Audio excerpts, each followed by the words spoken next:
Yeah, so starting with the transmitter and the receiver diagram, if you can see, this is FHSS transmitter, that is frequency hopping spread spectrum transmitter.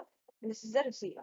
Now, जो transmitter है that uses the user data, इसको pass करता है एक modulator से, and जो भी hopping sequence है, it passes to the frequency synthesizer. तो यहाँ पे क्या होता है, वो बिट्स का प्रॉपरली एम्पलीफिकेशन होता है. यहाँ पे the bit is modulated and जो भी मॉड्यूलेटेड बिट है उसका second modulation takes place in this modulator. तो यहाँ पे जो भी हमने यूजर डेटा भेजा है वो नैरो बैंड सिग्नल में कन्वर्ट होके इस मॉड्यूलेटर के पास होता है, और जो भी फ्रीक्वेंसी हॉपिंग सीक्वेंस हम यहाँ पे डालते हैं वो सिंथेसाइजर में जाके एम्पलीफाई होके इस मॉड्यूलेटर के पास जाता है, where this modulator converts it to the appropriate spread transmit signal.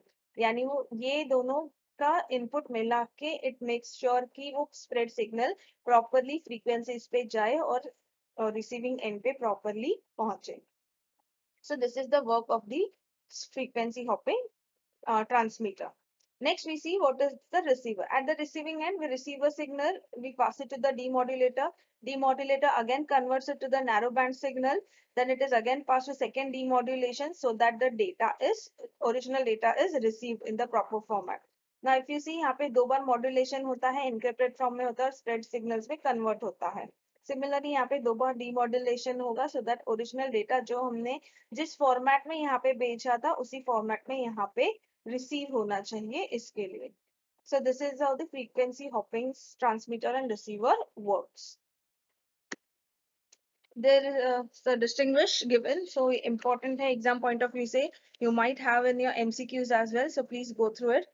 Now slow hopping, we know that several bits are transmitted using the same frequency. जैसे हमने देखा था वहाँ डायग्राम में कि 3 बिट एक ही फ्रीक्वेंसी पे जा रहा है, फिर बाकी का 3 बिट दूसरे फ्रीक्वेंसी पे, तो on. So basically slow hopping क्या करता है, एक फ्रीक्वेंसी पे बहुत ज्यादा टाइम स्पेंड करता है. सिमिलरली फास्ट हॉपिंग क्या करता है, 1 bit is transmitted using several frequencies, यानी जितने भी फ्रीक्वेंसीज अवेलेबल है हर फ्रीक्वेंसी पे हर एक बिट ट्रांसमिट किया जाता है, सो दैट जो भी फ्रीक्वेंसी पे डिस्टर्बेंस कम आए या ना आए या जो भी सिग्नल फास्ट हो वो फटाक से जाके रिसीवर एंड पे पहुंचे. So basically, it spends lesser time on one frequency.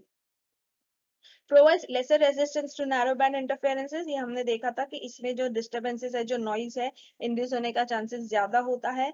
इसमें भी जो disturbance है वो comparatively कम होता है.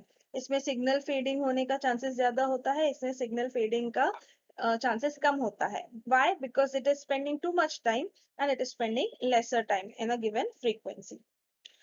Lower security as compare to fast hopping. Obvious है कि सिक्योरिटी लो है बिकॉज एक तो नॉइजेस इंड्यूस वगैरह हो जाता है, दूसरा सिग्नल फेडिंग का चांसेस होता है, तो original message as it is receiver के पास शायद ना पहुंचे.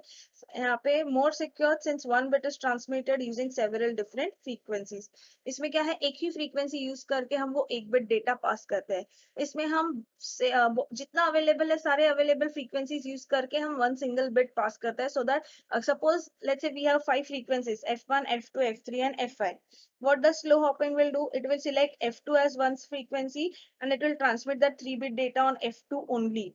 But in fast hopping what is the case, it will transfer 1 bit from f1 to f5. सारे frequencies पे वो first bit डालेगा, so that अगर एक हाथ पे सिग्नल फेड होता है, नॉइस इंड्यूस होता है या कुछ भी प्रॉब्लम होकर रिसीवर पे नहीं पहुंचता है, बट एटलीस्ट दूसरे फ्रीक्वेंसी के through it can receive the data. So this is more secure compared to slow hopping.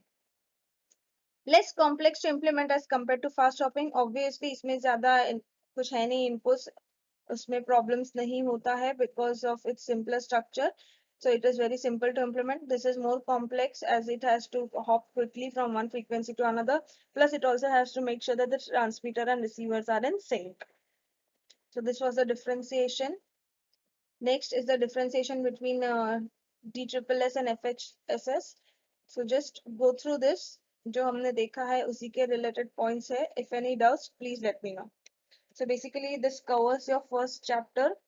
In case किसी भी topic का कुछ भी doubts आता है, confusion आता है, please make a note of it and let me know when we connect next. As a homework, what we'll write is frequency hopping spread spectrum, the distinguish between them and this distinguish, as well as this diagrams for transmitter and receiver with their proper explanation that is given in your textbook. So please make sure you complete it and send it today by 5 p.m.